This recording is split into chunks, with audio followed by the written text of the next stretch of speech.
Hi everybody, back with another video, a short one today compared to the last couple, which were pretty long. Weren't book reviews, we're more of talking about certain issues. I've been making my way slowly through Byron's Don Juan, and so slowly in fact that I'm not nearly done, but I wanted to keep doing reviews and keep putting out videos on books and so on, so I thought I'd read something short and fun and all that. It's one of the shorter novels of Herman Melville. He is called The Shorter Novels of Herman Melville, and you can find these lots of different kinds of publications. Sometimes, I'm just looking here, sometimes you can find something called his Piazza Tales. I guess it's called Piazza. Don't ask me why it's called the Piazza Tales. One of his short stories, or one of his novellas is called the Piazza, and it's accompanied with Bartleby the Scrivener, Benito Cereno, the Lightning Rod Man, the Incantatas, and the Bell Tower. So I've read Bartleby the Scrivener, which was really good. Has a real Charles Dickens vibe. I never did a review of it, but maybe I will in the future. So I think probably out of those ones, Benito Cereno is the title that I see most often. And it just happened to be the first story in this volume. So that was the first one I read. But I started reading it a couple years ago and only got through a few pages. But I was, and then, move on to other things, or you lose track of what you're up to. So, but it was really powerful. The first couple pages or whatever really stuck with me over those couple of years, and put a really strong image in my mind. And that's one of the things about Melville is he's an amazing writer. It's hard to think of many other writers who are, I just have that amazing diction, that amazing vocabulary. You think of somebody like George Eliot, this amazing diction. Just and the author of Moby-Dick, of course, is Moby-Dick's quite a masterpiece. But it's really cool to see how his amazing amazing literary power has worked in other places. I've also read another one of his novels, Amu or something. Anyway, all his books are about the ocean in one way or another, his long novels and then his shorter novels. So I want to talk about Benito Cereno for a few minutes. And I'm going to talk about two things. One, his vocabulary. And I'll be putting up, probably right here, I'll be putting up some quotes from the book, and you can get a sense while I'm talking about sort of what I'm talking about in terms of his language. It's just incredible. The second thing I want to talk about is the power of a writer, which I would call perspective. And I was amazed reading this book, which is about slavery. So without any spoilers, it's basically about a captain coming across a slave ship, a Spanish slave ship, that something has gone wrong on it, and then the captain comes along and tries to help the people on the ship. So, mostly are Africans and the few surviving Spanish crew. So again, the setting is slavery, and this is a Spanish vessel that's transporting slaves to the New World, to Chile, I think, in this case. And the amazing thing is, it's immediately you have a great deal of sympathy for the people on this vessel. They're all suffering, obviously, and the way that Melville portrays it is very powerful. It sticks with you. And then eventually you get the impression that, whoa, something's not as it seems here in what's going on. Something's not right on this ship.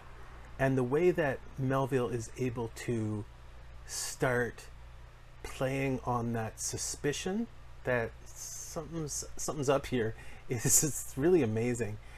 And the thing about his power, again, I think ultimately is that you don't sympathize for the people that don't you think you're supposed to sympathize with, and it's really quite astounding. So the last week or so, I've been watching videos on different battles over the centuries, and a few of them have been on Napoleon. And it's funny how I was thinking about this, that when you're watching a video on Napoleon and his battles, you always want Napoleon to win. Why? Because there's a certain part of us that love the great man, to want the great man to be just great, amazing. We want Alexander the Great to win. We want, I don't know, Julius Caesar to win. Not as much. Yeah, I guess over Pompey, and Mark Antony with Augustus, but it's not the same thing. So you want Napoleon to win. But if you're reading War and Peace, you definitely want the Russians to win. And there's no ifs, ands, or buts. Napoleon, it's pretty obvious that Tolstoy doesn't side with Napoleon, but he sides with the Russians. And clearly with this book, with Melville's Benito Cereno, his sympathy is with the main character, who's an American sea captain who comes across the Spanish boat. So that's your frame of reference. That's who your sympathy's with. Or even though the author is kind of poking a little bit and saying, look at this stuff here. What do you think about this slavery business? So he presents it, but not in a way that makes all the attention about slavery. And in fact, you almost forget that these people are slaves and that this is, objectively speaking, not a good thing. So I found that really, really interesting, how like the power of stories to either make you sympathize with what you really, objectively, morally speaking, you should sympathize with, or you don't sympathize with. I mean, think about it. Like if you're watching videos on or reading books about the Eastern Front in World War II, who are you going to side with? The Russians or the Nazis? I mean, they're both awful, but you're always probably going to side with the side that is the focus of attention, And it's so funny. I mean, this is probably what Plato was concerned about. He said that literature kind of has a power to make people be persuaded with immoral things, right? So when the focus is away from the objective, horrible reality of slavery, you have to ask yourself, what's going on here? Well, Melville's going on here. An amazing writer's going on here. And I started to think about it. I don't know if I've mentioned this in a previous video, but it's one thing you notice with the Roman historians.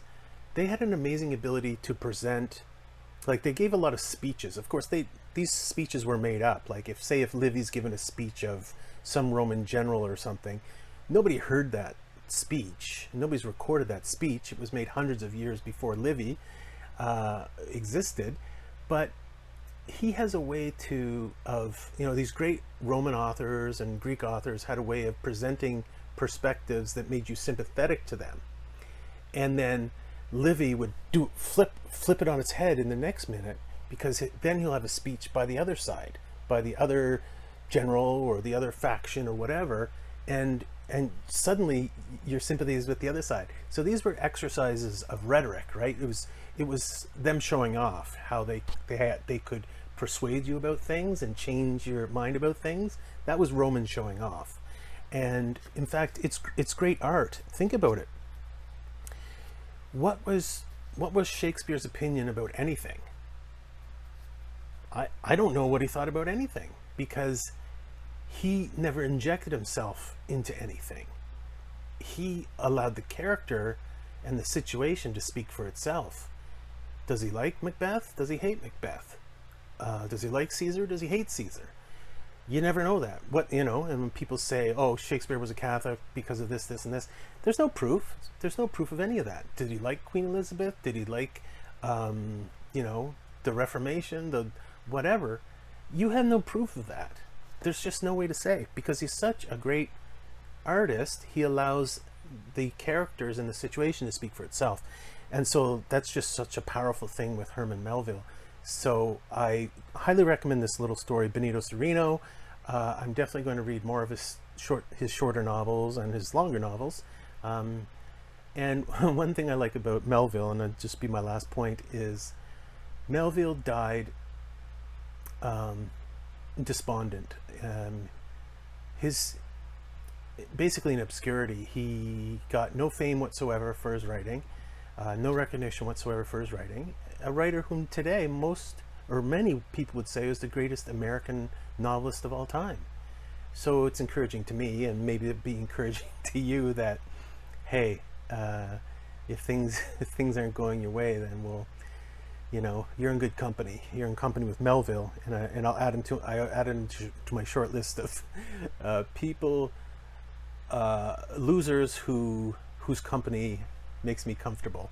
And of course, another one would be David Hume, who perhaps one of the greatest philosophers of all time. Couldn't really sell a book to save his life. But anyway, thanks guys. I hope you enjoy. Highly recommend reading Melville. Thanks so much.